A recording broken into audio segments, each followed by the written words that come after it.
Перша локація найсильніша емоційно. Це листи до вільного Криму. Тут кожен може написати листа зі словами підтримки до кримських політв'язнів, яких Росія незаконно утримує у своїх в'язницях. Але є деякий нюанс. Для того, щоб пропустила цензура цей лист, потрібно обов'язково дотримуватись деяких правил. Я також обов'язково напишу листа, але перед цим дізнаємось, чого ж не можна писати.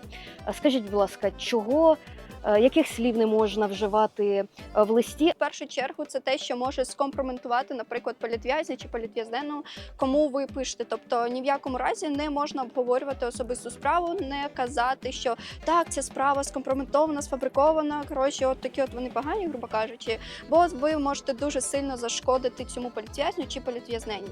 Інший момент, не можна писати про російсько-українську війну і будь-що дотичне до цього. Тобто також не можна писати про окупацію, не можна писати, хто Путін, на вашу думку, але водночас, якщо ви пишете якісь політичні новини світу, то це можна, але головне, щоб вони ніяким боком не стосувалися, знову ж таки, російсько-української війни. Головне, напишіть прізвище, ім'я цієї людини, якщо ви пишете конкретно, можете дату вказати, в кінці можете своє ім'я поставити, але це все за бажанням.